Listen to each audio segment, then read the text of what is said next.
I don't know if I've ever really given myself an opportunity or space to do that, to say, Alyssa, tap into the frequency of your entire soul and its vastness, and then speak that language.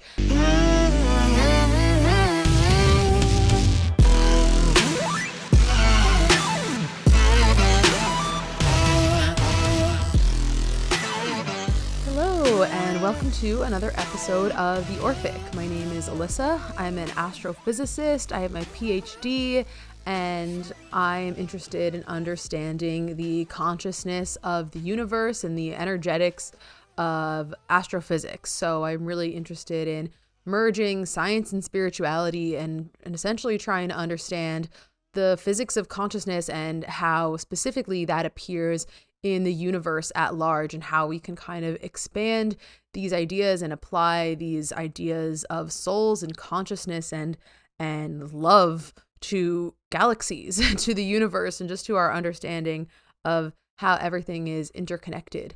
And that is what I'm interested in, and that's what I am motivated to do in this life. So please give me a follow on Instagram at interdimensional.astrophysics. Hey, I'm Mikayla with Mariposa Moonchild on Instagram, and I'm here as a change maker to activate the healer and change maker within yourself. So, doing that through energy medicine and shadow alchemy. And yeah, check me out at Mariposa Moonchild because I have a bunch of different sessions that I do: past life regressions, energy attunements, the energy medicine, Reiki, oracle readings, and one-on-one mentorship too, if that's something that you're interested in. Yeah, go check out Mikayla's offerings and book a session of sorts. Okay, so let's get started in this episode by grounding in. Let's get present. Yeah, Yeah? I'm gonna light my Palo Santo this time. So everyone take a moment. Please close your eyes, place your feet flat on the ground. And let's take a moment to just ground in and feel into our breath and into our bodies and into our hearts. Take a moment. Breathe in that scent of the Palo Santo, imagining it working its way throughout your entire body, internal and external, clearing and cleansing. Now, together, let's take a deep cleansing breath in, filling your lungs all the way to the top, pausing here, feeling into your heartbeat, into the blood moving through your veins, into your humanness, and release, let it go. Letting go of anything and everything that's not serving you at this time. Releasing it with the breath. One more big breath in. Filling your lungs all the way to the top. Feeling into your heart space. When you're ready, releasing. Letting it go. Let's take one more big breath in. Filling your lungs to full. Pausing here. Taking a moment to feel into the stillness of your body.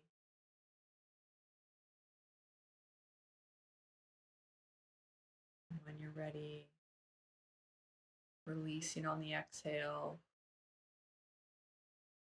and letting go of everything that's ready to go. And when you're ready, I invite you to slowly and gently come back to this space.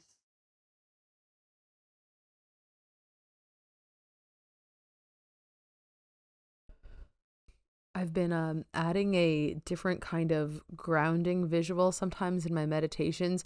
Usually I will, well, a few things I've been adding. It kind of just came to me as this visual. usually I extend my root chakra out and down, and I visualize it red, and it goes through the earth. But then one day, this actually kind of more like releasing an anchor into the ocean visual came to me, and I really like it because you feel like the weight of it. So, it's kind of like dropping an anchor, and then you feeling it like hit the thud of like the bottom of the sea, and it definitely helps you feel kind of super grounded. So I don't know, I thought about that when we were we were grounding it, and I was like, wanted to mention that. And then the other thing that I'm doing is, well, this was a suggestion, this kind of actually came up for me when my friend Hiba did some practice channeling for me. She was saying to ground my heart into with the center of the earth. So now I actually do like 2 grounding visualizations. So first I'll ground my root, and then I'll do it like the anchor, and I visualize it dropping, and I'm like, okay, I'm dense, I'm in this reality, I'm firmly planted here. And then I'll take my heart chakra and like drop it down, and I'll like align it to the center of the earth, and kind of like merge my heart chakra with the earth's center.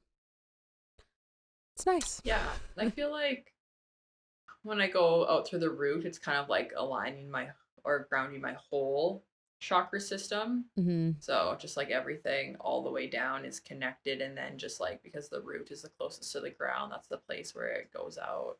Totally. Yeah. Yeah. All right. So what are we talking about today? We're talking about my experience going to Linking Awareness Adventure. So the next level after Linking Awareness Journey that we talked about last week. Mm-hmm. So and we're so going to move now this is into Linking Awareness Adventure. Linking Awareness Adventure, and the prerequisite was Linking Awareness Journey. We are venturing. We are adventuring. Oh, it was definitely an adventure. Yeah. Definitely quite the experience. Okay, yeah. So you went back for another set of training that was 5 days in a row this time. So the first one was 3, and then you went back and you said, I haven't had enough, because there's always more. In the spiritual world, there's always new levels to go. And so this was deeper, more immersive, right? Yeah, I mean, even that was an interesting experience of just choosing to go back, because originally I was only signed up for the first one, and there was like a couple of days in between. And when I came home, I was doing a lot of really deep processing. Like, first of all, it felt very difficult for me to leave the ranch, like just being in that energy. And from my experience and others that I've talked to, it really does feel like just a vortex of energy out there on the ranch. Like you're just in that new earth energy. And Lucia speaks to that a lot, where she's just like, new earth is here. Like I'm living in it. Like that I live in 5D every day.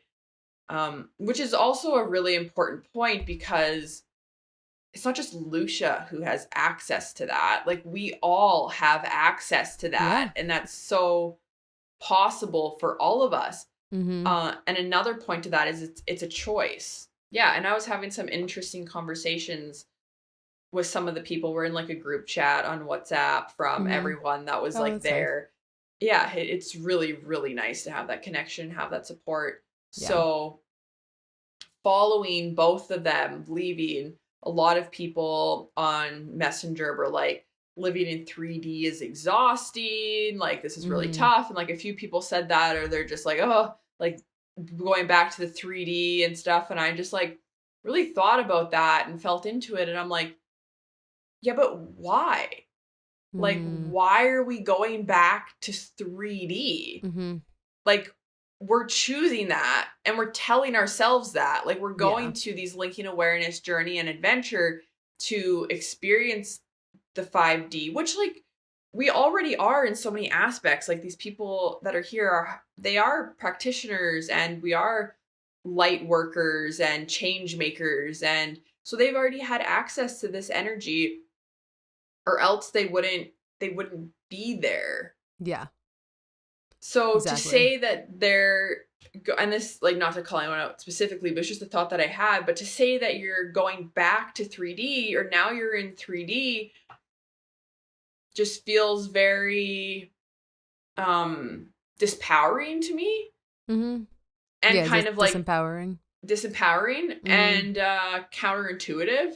Yeah, I mean, and I agree. I get like maybe a lot of us, myself included, haven't built a space where it feels as high vibrational as Right. it does on the ranch. Mm-hmm. However, I do feel like it's a choice to create that for ourselves, because we are the creators of our Yeah. reality, Yeah. and then to choose that for Mm-hmm. ourselves also. Yeah, and there's like So, with the whole thing of like going back to 3D, like, there's a lot of victim mentality in there that we all probably have room to work on. And but obviously that kind of container wouldn't have drawn the attention of someone that really thinks that there or feel like really believes that there's such a difference. The whole point of it is not obviously to go and experience this and then go back to life, right? It's to be able to put on your 5D goggles or your 5D glasses and then live it from wherever you are. But obviously, like, there's certain people that have a much more quote unquote 3D, like, day-to-day surroundings. So I can understand how maybe certain people have really feel like they have such 3D surroundings that it's a big transition to go back in. But yeah, it's like, right, it's like that's the task is to bring the magic back with you, or to re-empower yourself that it's, that you're a changed person, or that you don't need to have that same mentality as you did before. yeah. But yeah, I mean, I also get it, because that's part of it. Like when I came back in between the days, there's just this like such a shift in energy, even where it's just like it felt like I felt sad. Like I felt like I Mm-hmm. was kind of grieving, to be honest. Like I just wanted to be back there and back in that energy and keep like growing and evolving and expanding at the rate that I had been. Mm-hmm. And then now I kind of felt like I was home, and I'm like, now what? Yeah. Um, and so I did want to go back, and there was a few things that I was worried about. I was worried about money Mm-hmm. to go back. I was worried about being away for 5 days and kind of leaving Bryce with the responsibilities of, being a parent, taking care of Osa and Yes. Nooch when he's working all day at home. And I also felt bad at the time for leaving Osa for that long too without anyone, and really bad. And when I had gotten back, in the last episode, I had talked about at the end of my experience in Licking Awareness journey when Osa came to the ranch and the experience that we had with Osa. So when we got home, I found I was doing a lot of releasing for her. Oh yeah. Mm-hmm. Yeah, continued processing, continuing releasing. So like honestly, I was crying a lot.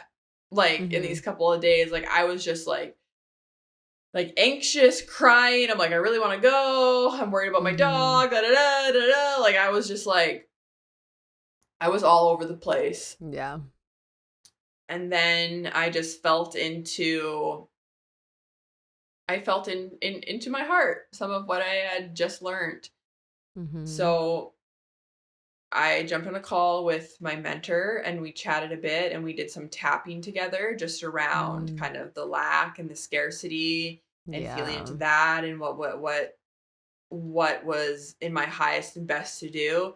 And that really helped me move through those blocks. Yeah. And then after that, uh I felt trust in the money and just secure in that situation. But I still just had this like worry about Osa, and I was trying to tap into her, but since I was so emotionally attached to the situation, it was difficult for me to get like a clear read Totally. on what was actually coming through. So then I just decided to call Lucia and just kind of talk to her and just explain the situation and, oh, like, I feel bad and blah, blah, blah. And we had a nice conversation. And after that, I left feeling pretty good. And I said, okay, I'm going to come. I'm going to do it. And like, this is, mind you, this is 6 p.m. the night before the next one's going to start, which is going to be 5 days. It was a game time decision for sure. It was a game time decision. Yeah, it's funny. I seem to operate like that a lot in my life. It's more fun that way. Yeah, it's more fun that way. So yeah, last minute, I decided to come. No one really knew I was coming. So it was also a nice surprise to like show up and see like everyone that I had just been in class with that was continuing on, and then just like be back there. Yeah. Yeah.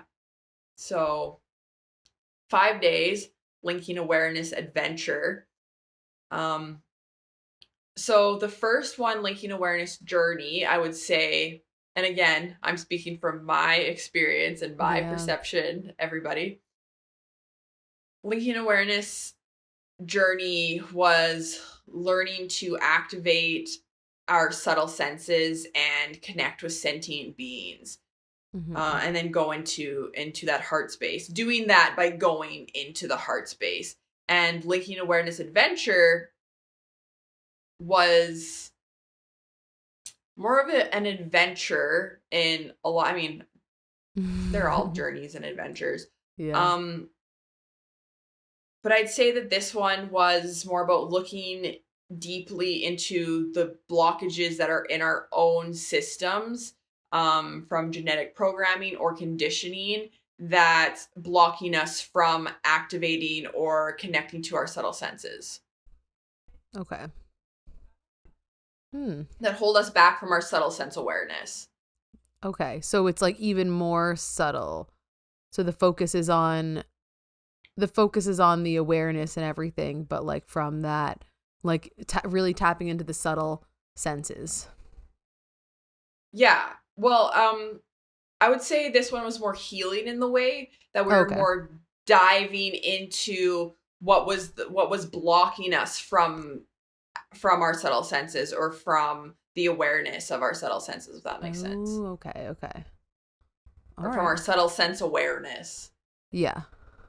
So that there was more healing in the way it's like, okay, it's like maybe before we're getting this remembrance, we're feeling into our subtle senses and how that feels. And now at an individual soul level, what's holding us back from that subtle sense awareness? And then when you're speaking of subtle sense awareness, like, is that, using our inner wisdom, like connecting to our inner wisdom, connecting to our heart, connecting to our highest potential?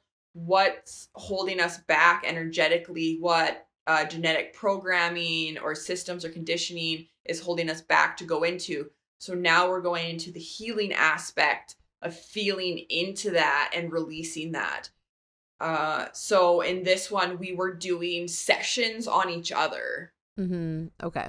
So it's more about like probing into it's more about probing into like how to release blockages in other people, which is like what Lucia does basically, right? Yeah. Well, I would say learning to release blockages within ourselves. Oh, okay. And then we would do it. We did sessions with each other, but it's so interesting, and this is why this point is so important too. Like, when you talk about being a healer, like, someone doesn't heal you. A healer activates the healing potential within yourself, or the change-making potential within yourself.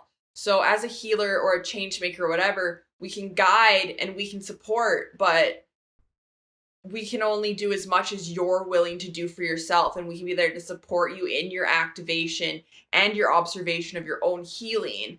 But at the end of the day, you're the healer and you're the change maker of your own reality. Right.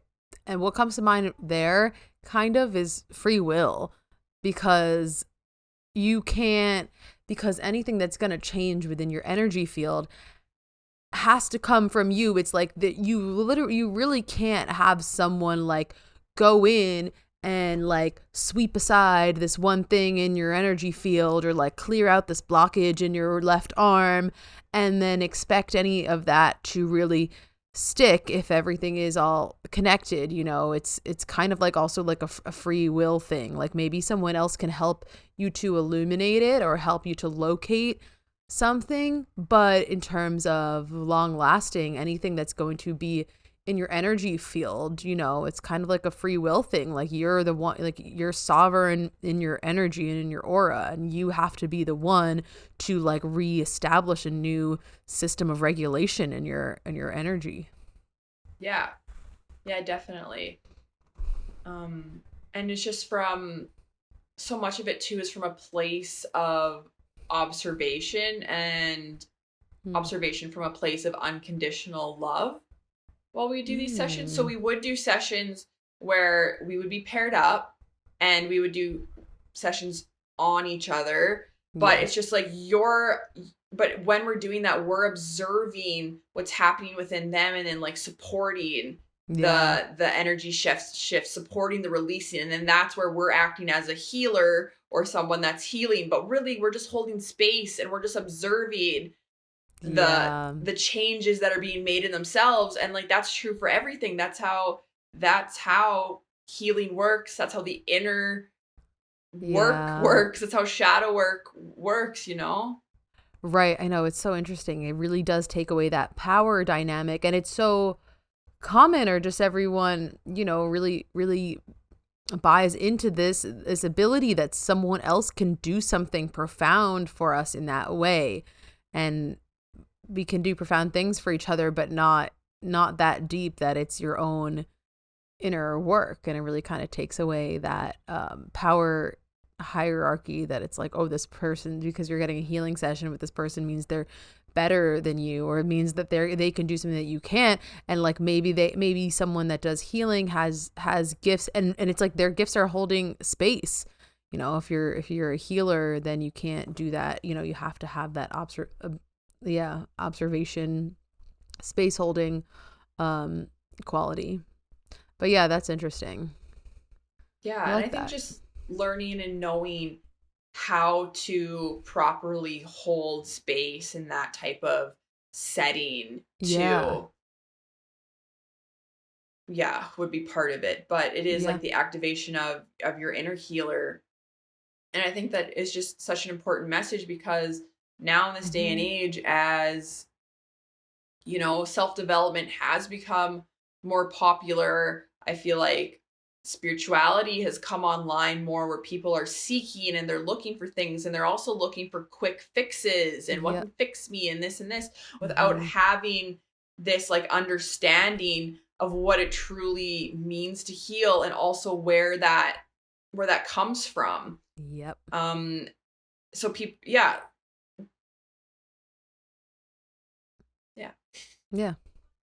It's like more of a space holding thing than anything. Yeah. Well, and I think that's too where I was going with that, is just using your discernment too when you choose who you want to support you, or who you want to work with, or what offers that you're interested in, and knowing and having somebody who knows that they may not necessarily know everything either. Like, I think also not putting people like on a pedestal. Like, oh, they can do this and they're better than me and they're better for me because of this, and they can heal me and change me, and I can't do it myself. Because a good healer or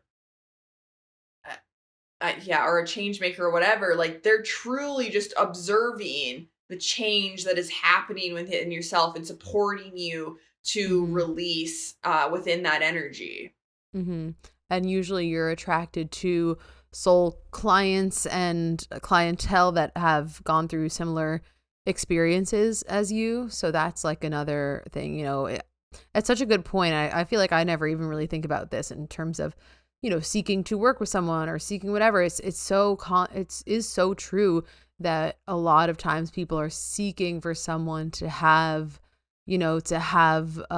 certain either credentials, or just to have experience, or just be on this pedestal, whether it's subconscious or not.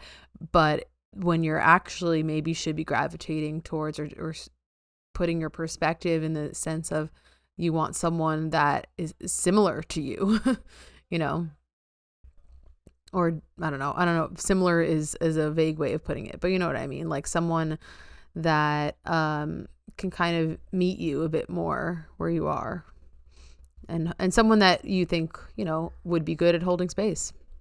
Basically. Yeah. Well, I mean, I think there's something to be said about experience. Like there is certain people who have more experience, so they're the 3D way of the 3D way that we view experience, you know. Yeah. I think, yeah, my point was just that it's more about the understanding of the person that they're not the healer, but they're activating and observing the healing that's happening within yourself. So having the understanding that that no matter what, that has to come from within. So it doesn't matter who you choose to get a session from if you're not willing to open up your own healing for them to observe and activate and co-create in. Because when we do healings or we do sessions, it is a co-creation. It has to be a co-creation. It cannot exist without it being a co-creation. And having that understanding that if you're not willing to do the work, but you go to someone and ask for a session, nothing's going to happen. Yeah, right. It's just going to be very surface level and it's going to be fleeting. Nothing's going to happen. And also the reminder too that you have the power within yourself. Like someone can be there to guide and support, but you have the power within yourself. And at the end of the day, it's a choice. Yep. Like maybe we went on a little bit of a tangent there, but no, it's good. It's important. So what'd you do on day one? Or so the focus was kind of holding space, or this what I'm learning so far in terms of the distinguishing between this linking awareness adventure and the previous one was that it's more active in terms of, you know, practicing with each other, but definitely bigger emphasis on holding space and observing. That's I kind of keep going back to this observing thing. I'm trying to let it sink in a bit more. Yeah. Do you mean observing what I don't know. The first one we talked about already, it was linking awareness journey. And then this one that I'm talking about is linking awareness adventure. But then the next one actually that I didn't get the chance to go to, I had a camping trip set up for months already ahead. So we were going to this camping trip instead. And I just felt like this was spirit saying that I need some time for integration before I go to the next one. But the last one is linking awareness observer. Oh, okay.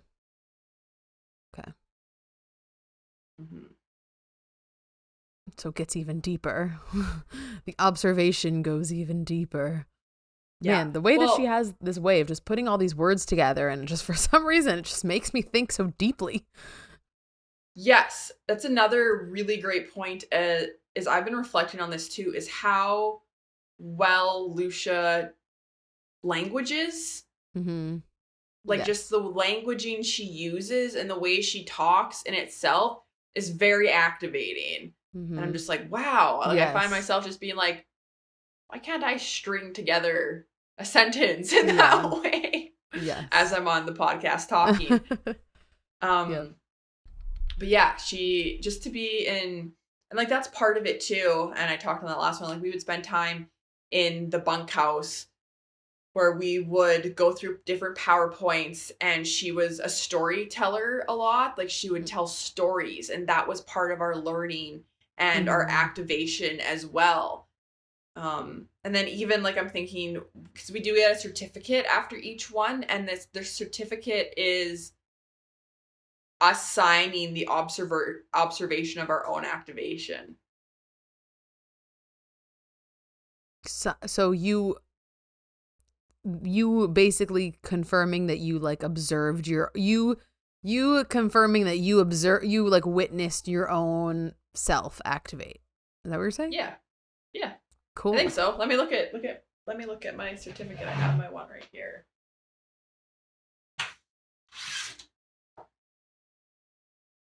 Yeah, so Lucia, everybody take a look. I'm certified. I'm certified. She's certified. Okay.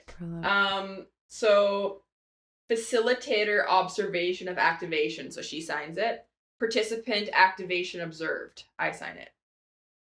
Activation observed. Nice. This one I would say was a little bit more practical time, or time like in the field. Mm-hmm. Where we're like doing sessions with each other and doing kind of hands-on things.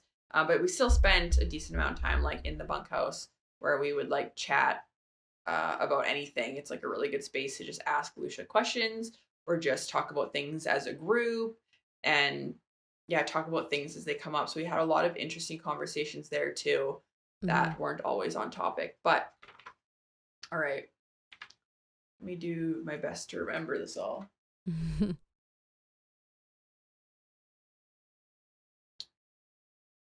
Okay, so the first healing, so now we're all with a new group of people, and we get all the like tables set out, and we get paired off, and we get to do healings on each other. So this specific healing was a part of our brain. It was a certain part of our brain. We did a repair on it. Ooh.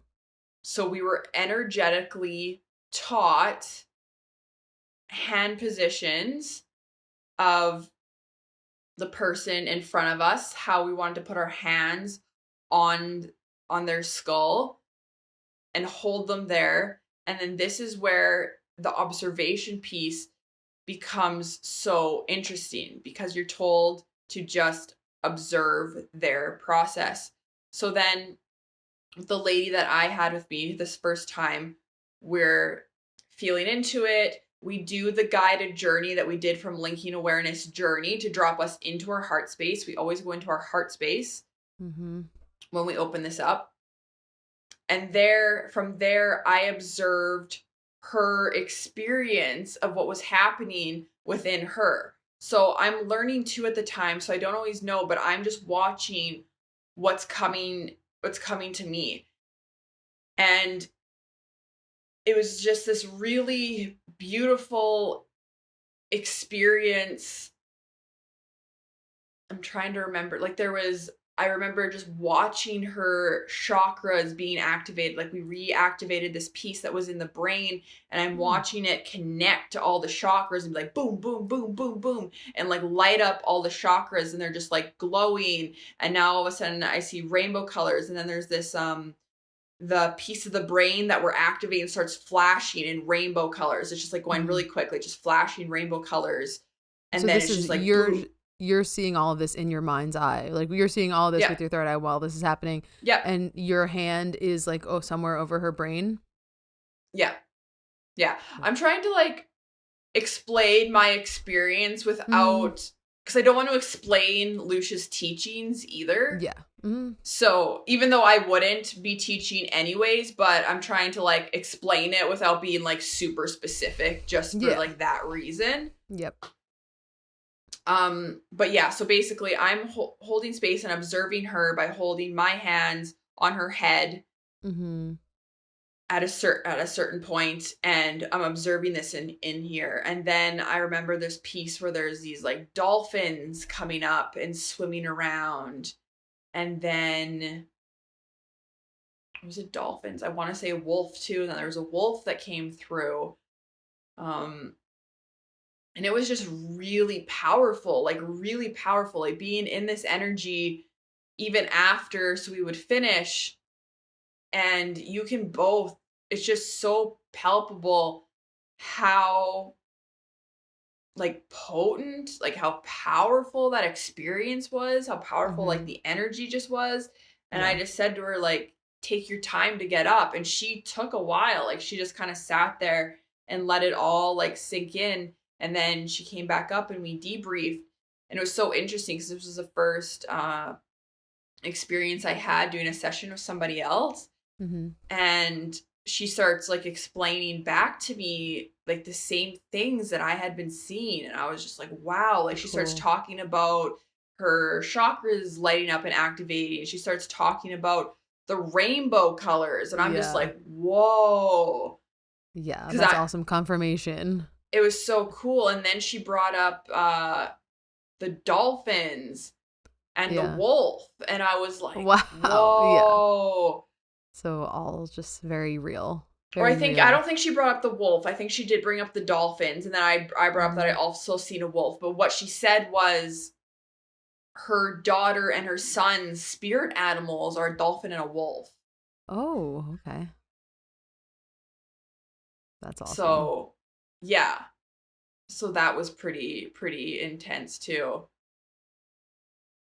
Yeah, it was just wild. And then so while we're doing this, the horses are also in the corral with us. So they're Oh. moving around, releasing for people and coming up to people too if they need extra help releasing. Oh. So yeah, so are you guys all just so you're in yeah, you're in with the horses, you're in the corral with the horses kind of just all on your own separate tables, like doing your own experiences, and then the horses are just around, yeah, Yeah. to like okay. Got it. Yeah, the horses are just walking around freely pretty Yeah. much, and just moving to whoever they need to move to or Yeah. releasing or doing whatever. Yeah. It's funny because like my first thought was like, "Oh, how could you have all these multiple sessions going on or like how could the horses properly give you the attention?" And then I remembered that everything is a self-adjusting system. It's, there's no such thing that is like, "Oh, all the horses need to how are they going to release for this person?" It's like when you're just in there and all of your energy fields are you're just in this one constellation, or that's another term for some of this stuff, Mm. or I don't know, or for its own thing. And it just it's I guess, yeah, the best word to put it is it's a self-adjusting system of energy, and it's just things move around as they need to, and then that's it. Well, it's also Distributes as necessary. I feel like the horses they work from a level of priority. Yeah, right. We did talk about this in the other episodes. Mm-hmm. Yeah, which is also how I would say Lucia works for the most part is Mm-hmm. what's the priority. So with the horses too, what's the priority? Who's the priority? What needs to be released and what's a priority right now? Right. And then they would move there. Yeah. But then I just remember after connecting or debriefing with this lady over our experiences, and then we like switched and she did it for me. And I remember mine was a lot less like boof boof boof boof. I think mine was a lot more just kind of like gentle Mm. healing. And Mm-hmm. she observed that too, but us just like debriefing and just saying like wow, like I remember her looking at me and being like, wow, that was really powerful. And Mm-hmm. I'm just like, holy, Sure yeah. was. Yeah, yeah.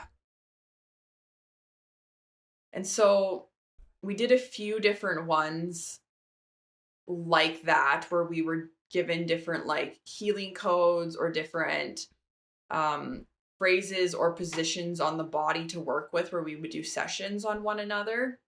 Mm-hmm. And this is part of why it was this is why it was so powerful, this linking awareness adventure. And this is where the observation piece comes in too, because I was observing my own healing. I was observing my own process more and more and more before until it just became second nature. Like we're doing Mm. these sessions on each other. And at first, I feel like I don't really know what to expect. And then every time I'm just being put into this, like, what feels like a meditative state to me, or like I'm going somewhere, I'm connecting, I'm in my heart space. Mm-hmm.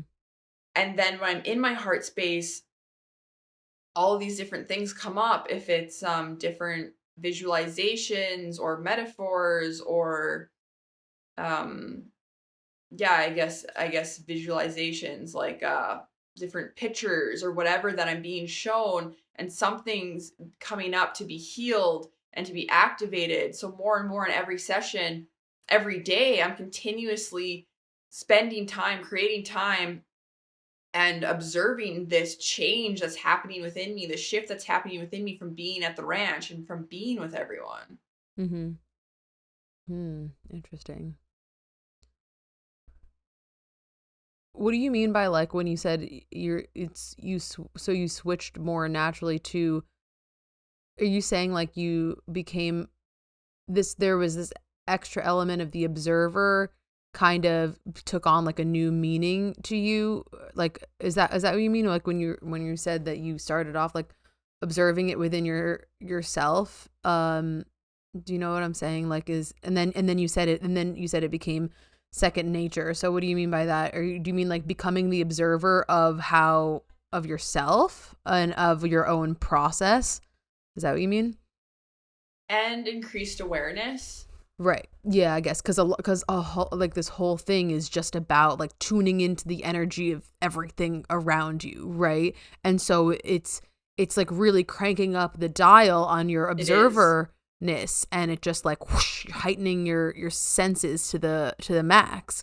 And right, yeah. So Exactly. like initially you're like, okay, what's around me? But then eventually it's just like, what do you mean? I'm already tapped into everything that's around me because I'm here. Duh.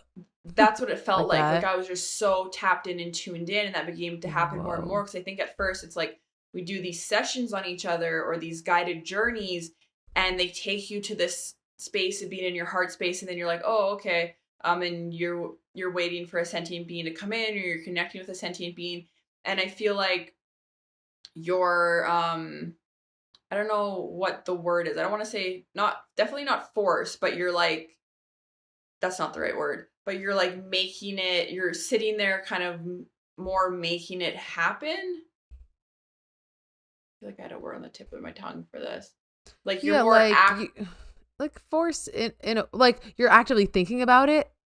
yeah, Like, you're more, I yeah. think, like, yeah, actively like initiating it maybe. Right. Like time to observe. Like that. Yes, exactly. Right. More, that's a good way to put it. Being like, okay, time to observe. Right. It's like gonna observe myself now, or I'm gonna consciously tap into everything in the space. Yeah.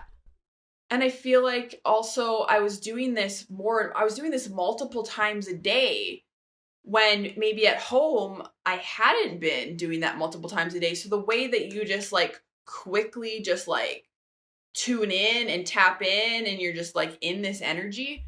Mm-hmm. So yeah, it was just happening quicker and quicker, where you would do these sessions and boom, you would just go to this place and things were happening quicker as far as the healing that was coming up, the things that were being made to release. And then just in general, I'm finding myself outside of the sessions too. I'm very tapped in, and like, yeah, I'm just like very tapped in and like sensitive and observant of everything that's going around me. And it just feels like this flow of energy that's just like, it's just flowing. Like I don't Yeah, even know like how to explain it. yeah, like a new level of flow state, because like right, we talked about flow state before, and getting into a flow state is like like to get into a flow state is like unclogging whatever, like letting everything through.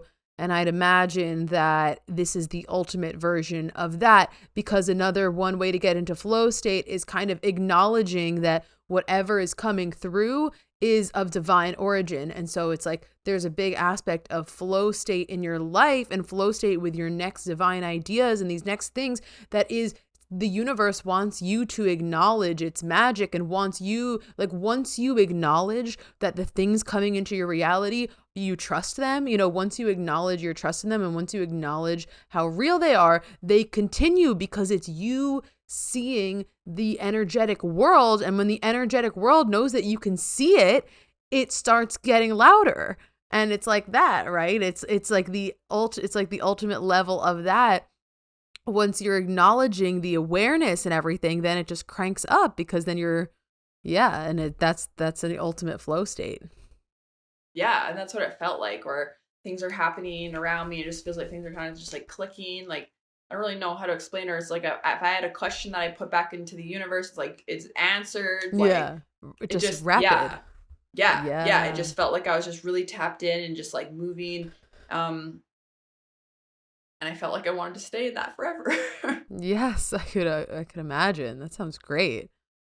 Yeah, and it's like for the people listening, like people, anyone can probably relate to that because you know when you are, to an extent, you know when you're in this flow state, you know when you acknowledge some idea from the universe, and the next one comes in really hot. The next one comes in so quickly, and you know it when you see it. And once you really, it's a big momentum thing. I feel like a lot of it has to do with acknowledging because we're just so quick to doubt things. Hmm.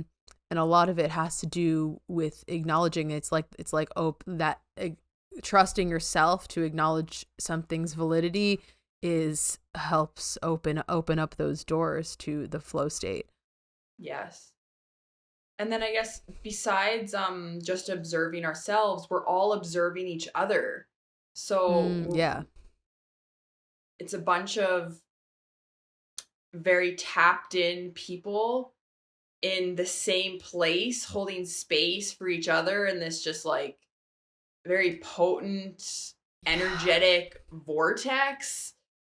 Like Yeah. it's just like whoa, Right. like Yeah, people that yeah. are capable of holding space and people that have practiced holding space probably for friends or for clients and stuff like that. So that's just the ultimate space holding. And watching that too, how if some person is in their process and they're releasing or something's happening, it affects the group. There's a shift in the group and how that's continuously happening, and watching different, because now we are getting into the healing part of it more, where we're having these deep sessions and people really are in their process and there's things that are shifting and changing. Like of course we went through that before in the other one, but now we're really getting into it from like my perspective. Mm-hmm. And we're also doing these sessions on each other daily to bring up these things, and like that's what the linking awareness adventure, a lot of it was too, was going deeper into what is blocking our subtle senses and our subtle sense awareness. Mm-hmm. So now it's also been set in this space for that to come up, so that's what's coming up in the session. So Right. I guess yeah, and getting into that a little bit more. Mm-hmm. There was another session I did I did a few different sessions on different people, and I'm trying to like remember what was all coming up Mm-hmm. in all of them, but it's kind of hard to remember, but maybe it's not meant to be remembered either. I even found myself actually directly after the session having difficulty recalling it all to explain to them Yeah. because so much was going on in my mind's eye. Mm-hmm. Um, but this one session, so we started using tuning forks, which was Mm-hmm. really cool. We got to Yeah. use, Lucia had some very cool tuning forks that she let us use. And so we intuitively used those. Like she taught us how to use them, and then we intuitively felt into where we wanted to use them on the other person. So Mm-hmm. that was also really cool too, because like you're just moving to where you feel you're supposed to place them, Mm-hmm. where to go. So sometimes some people weren't even touching people. They were working on their auras. They weren't even Yeah. touching them with the tuning forks. Well, you don't even need to touch with a tuning fork, do You you? don't. Well, actually, I don't really. Yeah, You because I can, mean, you can, oh, but you don't okay. have to. Yeah, I mean, the most I know is just getting it close because, like, the vibration definitely affects whatever is around. Um, but yeah, no, the aura needs some tuning fork action too. So, yeah. So I was paired up with this one gentleman from Czech, and Mm-hmm. there's a few people. And so in this one, there was more people from Czech too. So there was like 4 people from Czech, maybe? Mm-hmm. I don't know. And they had done swimming with the dolphins with Lucia before this, and like had met Lucia over in like Czech because she has classes in Czech and stuff. So, I mean, if you're from Czech, if anyone's listening, go check them out in Czechoslovakia. Yeah. Anyways, so we were doing the tuning fork ones on each other, and when I'm thinking about it, his was very very interesting, actually. I do remember that a mantis being came through to me for Mm-hmm. him. So we talked about that too. Um, and just yeah, a lot of activating was going around his mind, his like headspace. So we were like working on that and clearing out things. But then when it came to be my turn and he was working on me, I was taken to that place from the Sanunga journey that I did. The underworld. The underworld. I went back to the underworld, baby. Shout out, And go listen to our episodes about the underworld. so this was wild for me because all of a sudden it's like the same thing. I'm like back at that tree. Wow. I'm going down through the roots. I'm going through like the ruby portal. I'm going down through this portal, through this portal.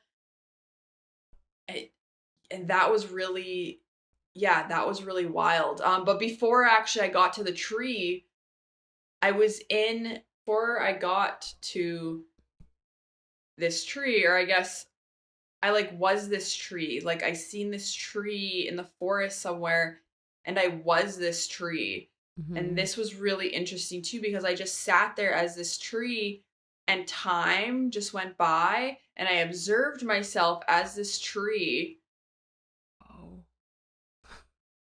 through like all the different seasons. Wow. Wow. Okay, that's cool. Because it's so cool. I couldn't even form words. I was like, whoa, well, like trees are the ultimate observers. That's what their incarnation is. I mean, they're space holders and they're observers. They're just there. They're stationary while everything moves around them. Yeah. So you tapped into your mastery of observerness Ooh. from Yeah, something a felt very powerful about that realization right now. yeah, yeah. You tapped into mastering being the observer as a tree, and you just like felt everything move around you, right? Yeah, it was really cool because I was just this tree and I was just standing strong as this tree. It was almost like a big oak tree or something, like in the forest, and there was this trail that went by it.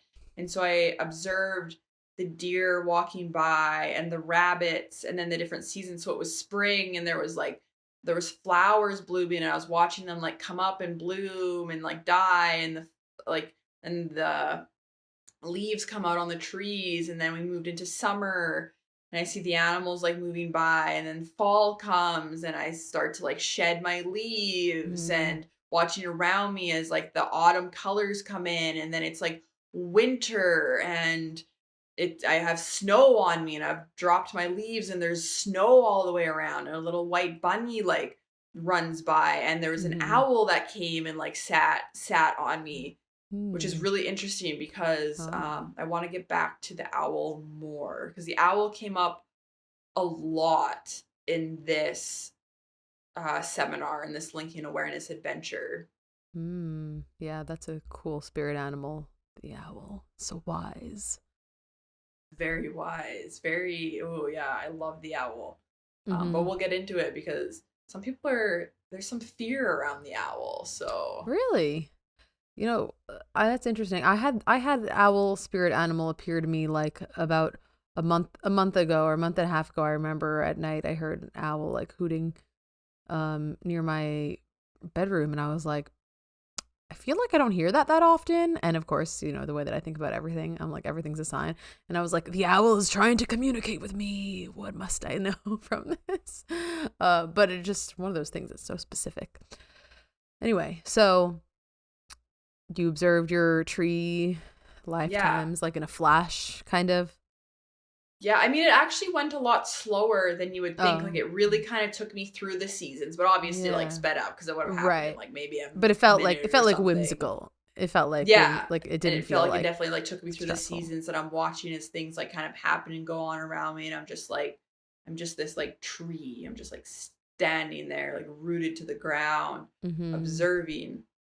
And then this is where I went down into the tree now, down into the roots of the tree. And this is where I started my descent back into the underworld. And it was the underworld that I'd been to before, where I was just speaking on, where I went down into like the red ruby portal, and I went into the next portal, and I went all the way down, down, down again, all the way to where the creepy beings were walking around, all like, "Ugh." Yeah. And I'm like, again, like I'm like looking around, and I'm just like, why am I here? Like, Mm-hmm. why am I here? What's going on right now? And I was like, last time I was here, I opened up a portal. I feel like I'm supposed to open up that portal again. So I opened up the portal again. But then I was like, nothing's going nothing's going through it because there wasn't anything on the ranch, any negative, not that it has to be a negative energy, but there wasn't anything really to go through at that time. But then again, so I'm observing. You know what? It's so interesting how much the word observing is coming up now when Yeah. I'm talking about this. Like, I know I Mm-hmm. was talking about it in the beginning, that's what it's about, but the more and more I talk and keep using it, like, Mm-hmm. I don't know. It's I like something's know. happening.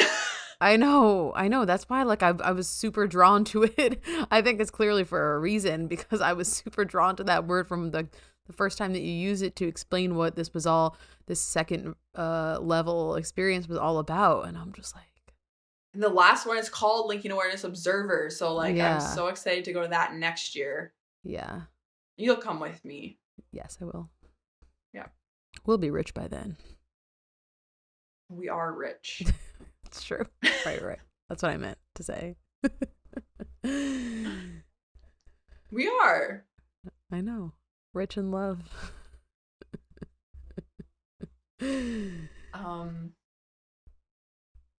Okay. Oh, so open up this portal and I'm observing, and I kind of watch almost this like black energy kind of move and dissipate like from my body and move up into the portal, and it's just like coming from me, and it Mm-hmm. felt like a soul retrieval moment. Like I was Mm-hmm. down there finding fragments and aspects of my soul, and everything that was ready to be released was leaving and going through this portal that I had opened up. Okay, interesting. And then so I go, when I'm finished, when I'm complete there, I move back up through the underworld. Out. Oh, I think you went back up through the waterfall to the blue beans, and the blue beans that were there, they all surrounded me and they did like an energy attunement on me while I was laying there, and just like attuned my energy. And like part of Linking Awareness Adventure 2 is we talked a lot about the blue energy. Mm. So, yeah. And like the blue energy that exists on the earth plane, and what the blue energy is and who the blue energy is. It's a very healing energy. I know Lucia told Mm. this one story about being in the jungle, and they referred to the blue energy as tiger energy, I believe. And this was like, it was like life energy. It was like source energy moving through the jungle. Mm. Um, and then, I mean, and so, and the blue beans too, originating from, most people feel into like the Sirius constellation, Yeah. and then from there they moved out and stuff. But we did work a lot with and talk a lot about that blue energy. So throughout my time there, the blue beans in almost every one of my sessions was coming to me being like, it's time, like you can do it, we're here for you, we want to connect with you, like kept basically reminding me to connect with them, like we're here, Yeah. we're with you, we're supporting you, like please connect with us, please connect with us, please connect with us. Mm-hmm. And every time I'm like, I know, I Mm-hmm. know. But so they did a healing on me at this waterfall, and then I moved up through the waterfall portal, and I was in like the forest and there was another portal there, but there's just this forest. And I felt like I was supposed to stay there. And so I just kind of looked around and I just like wandered around this forest. It was really beautiful, really mossy and like lush. And this like witch appears to me in the forest. And so I go up and talk to her and she tells me it's time for you to start listening to the plants. That actually just gave me chills. Yeah, me too. Wow. Okay. She said it's time to connect with the plants. The plants are wanting to connect to you and are wanting to talk to you. Mm-hmm. And it's time to, yeah, to listen. And I don't really know why, but I guess this goes to show why it's so resonating.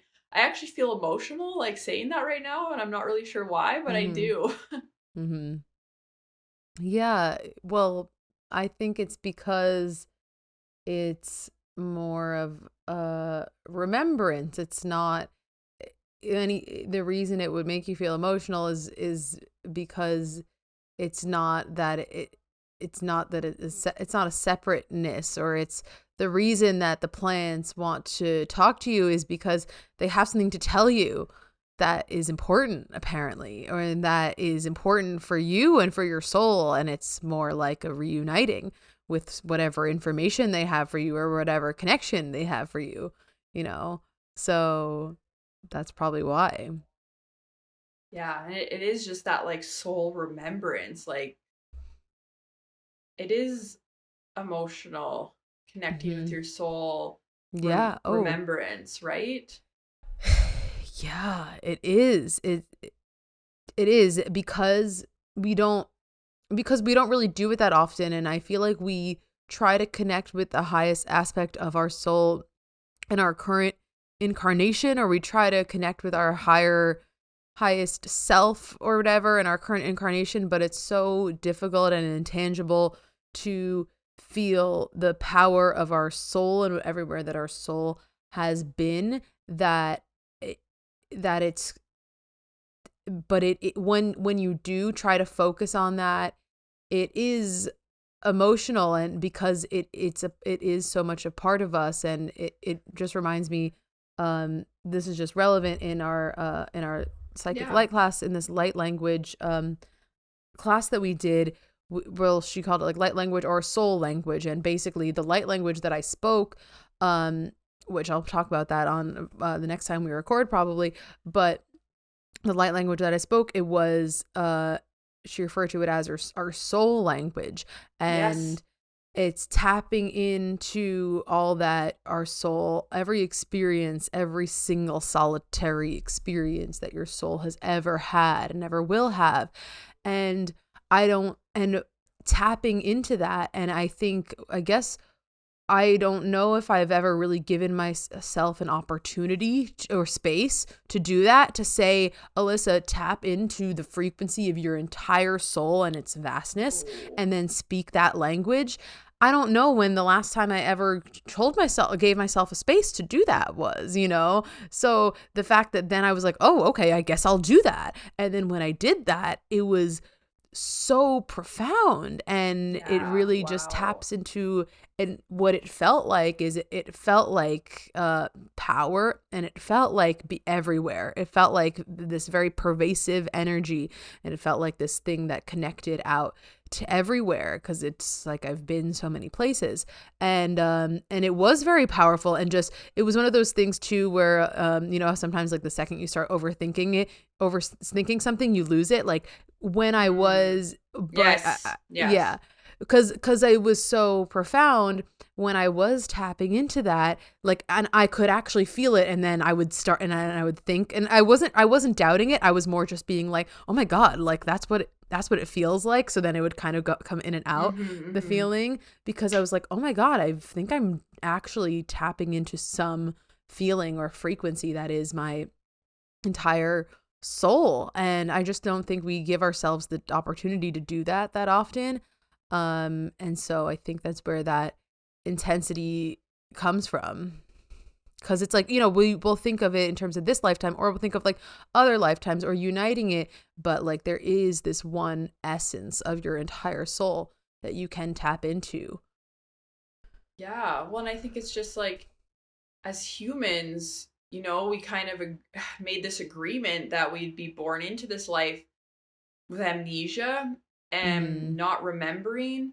And Yeah. now a lot of us as New Earth leaders is we're tapping into our remembrance, and doing the healing so that we can tap into our remembrance. And when you feel that, when you truly feel that remembrance in your heart, Yeah. it's like reuniting with a long lost friend, Yes. Yes. with your That's twin exactly what it flame, like the is. piece of yourself. You're just like, Mm-hmm. and it's emotional. Yeah. Right. It 'Cause is. And yeah, it obviously is difficult for us to remember to reunite with that bigger aspect of ourselves. And there's like a surface layer knowledge that obviously when you come to a spiritual awakening that you are united with that, or that you have this remembrance.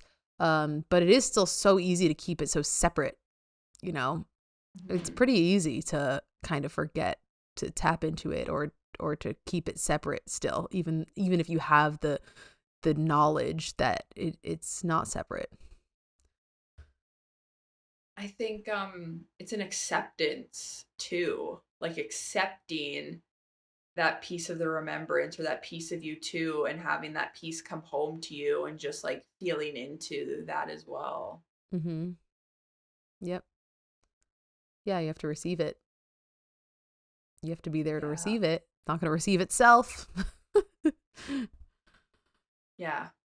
Yeah, or just accepting, you know, that that is your soul's truth or your soul's There's essence. It's a massive, I'm thinking about, kind of going back to like you getting emotional about the connecting to the plants, and yeah, what reminded me of that whole thing of how I felt my soul during soul language is about how, yeah, it is emotional when you are able to tap into that feeling of connectiveness, because it Yeah. feels like it's so rare, and it does feel a little bit fleeting when you are able to tap into that.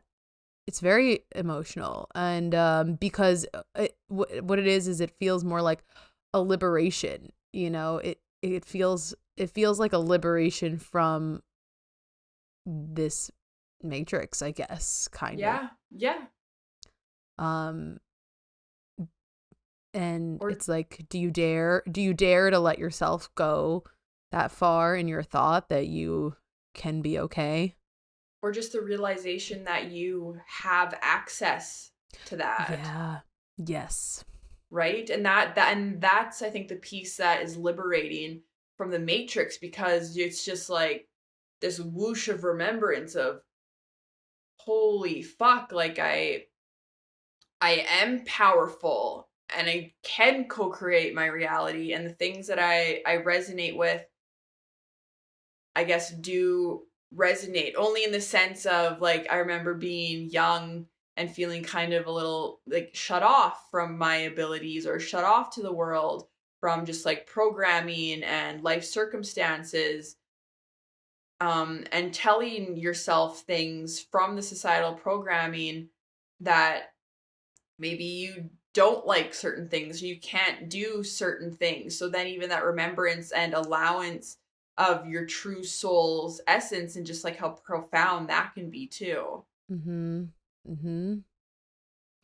Like for example, I feel like now I feel into the things I like crystals Mm-hmm. and lighting sage or Palo Santo or doing yoga, and Yeah. those things resonate with me on a soul level, and I'm like, oh, this is who I am. And talking to you and having our podcast and talking about these philosophical things or these spiritual things, like this is who I am. But Mm-hmm. there was a point where I shut that stuff off because I told myself that's not who I am. Like that's not me. Mm-hmm. I don't Someone can be like that, but it's not me.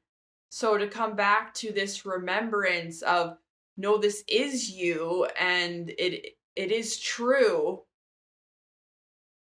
I think that can be. There's such a deep programming that we have around obligation and around feeling like this obligation to do certain things, and feeling like that to have a moment where your soul feels free, or to have a moment where you feel bliss, that feeling guilty around it. And this is just what's coming to me. It's so deep. It's really, really deep. And it exists like it exists in every single second, and it's very strong for me too. And it's like this, it's very, very hard to untangle this obligation. And that's why I just feel like that's kind of where this whole piece comes in, and the emotionalness of connecting with your soul and that liberation, because this obligation piece from just the coding of the way that our world it works is very deep. And so we feel like we're not allowed.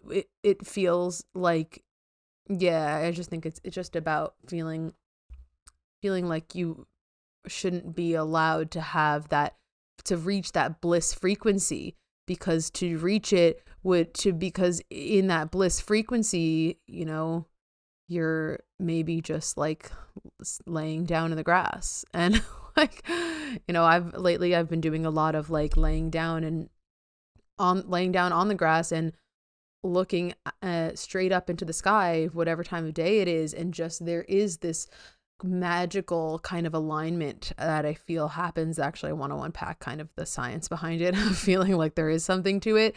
But when you're just like looking up at this dome around you, and it's this, I don't know, it's this this blissful grounding thing. And it just feels like it's so connected to this, how strong this obligation. You know what? I seen this thing the other day that said the opposite of triggers are glimmers. Oh, wow. I like that. I like it too. And yes, so that we can all relate to that. It's always like a little glimmer of the joy. And so, but that moment of you saying laying down in the grass and looking up at the sky and the clouds, like that feels like a glimmer to me. Mm-hmm. Yeah, and I guess, this is exactly why I'm saying what I'm saying, because it just lately, and I get like this a lot, but we both like a lot of times, like I just don't want to do anything. Like I just want to chill, and I just want to be in nature. Yeah. And it's really loud, the voices in my head, that the obligation voices, and that it's you're not doing enough. And but it's I'm constantly at odds with it. And then some days though, your soul is just bringing you to do these things, and to just observe the world around you, and to just be in nature and do these things. And and that's why when you do that, or like when you have a day that you don't do anything, it feels very rebellious. It feels I feel like a rebel on days that I like don't do anything, which is most of the time recently. But yeah. Well, and I think that when we're just talking about like how deep it is, I mean, we were talking about me talking to a witch in the forest, and she told me that I need to talk to the plants, and then, we went into unpacking the depth of that, or like the depth of feeling emotional in that moment. So yeah, this stuff is deep. It is deep. It's for those who want to go deep, who desire to go deep, to desire to have that remembrance and have the activation. Yeah. So I hope that conversation resonated with people, and I will, with the right people, the people that get it. It's just, and kind of just this calling, that it just feels like, it feels like, no, there is wisdom waiting for me among the trees, and there is wisdom waiting for me. It's like, it's, you know, it's not being called to do nothing. It's being called to observe in a way. It's being called into observation mode. That's what it feels like to me, I guess. That's what it does feel like to me on days that I'm like, I can't, I need to just be in nature because I feel like nature has something to show me today. And usually it does. I mean, yeah, of course it does. Yep. Like, the sentient beings are our greatest teachers. They're all around us. And like, that's also just like the misconception of being human. Like, that we're put on this earth to work 9 to 5 until we're like 70 years old or 60 years old. And then that's when we get to live our life, is when we retire and we have our pension saved up. And like, that's fucking bullshit. Like, who said that? Who said that? Like, who put me, like, I'm just born into this world and that's what I have to do to make somebody else happy, to make money for somebody else? You tell him, sis. Well, it's just so fucked. Like, I know. It is. I mean, and maybe this is some of my sacred rage coming through right now, because there's like a piece of me that's like settle down, but then I'm just like, no, I don't have to. Yeah. But it is true. Like, so many people view the world in that way, and like, that's not a judgment thing, because that's just like where they're at, their soul is at right now, and they're learning lessons that they need to be. But like, how crazy is it that all of us humans are born into this world with this conditioning, if this is how we're supposed to live, and if you step outside of that, like, you're the weird one. Or like, even like, humans are the only animals, the only beings on earth that pay to live. Like, yeah, that's crazy. The trees just stand there and take in the sunlight and the nutrients, and the wolves like hang out together and hunt in their packs, and the little rabbit just like bounces around and eats whatever rabbits eat. Yep. And we're out here hustling.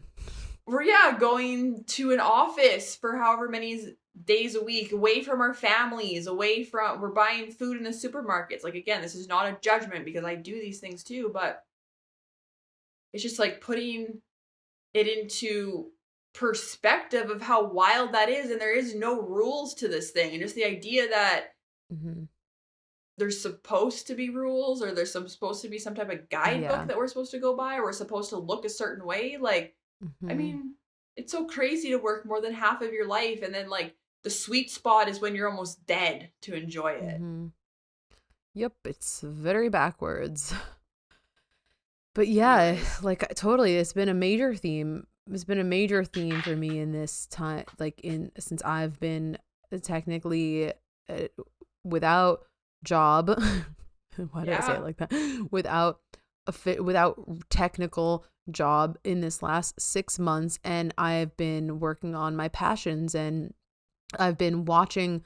I have I get to witness the miracle that is the universal source fueling me up with energy right when we're about to record, or right when I'm about to make a clip of something from the podcast that I'm like so excited about, or like the universe tells me exactly like when I need to make it, like, oh, right now it needs to be posted today. And then I just get a surge of energy to do the thing that I want to do.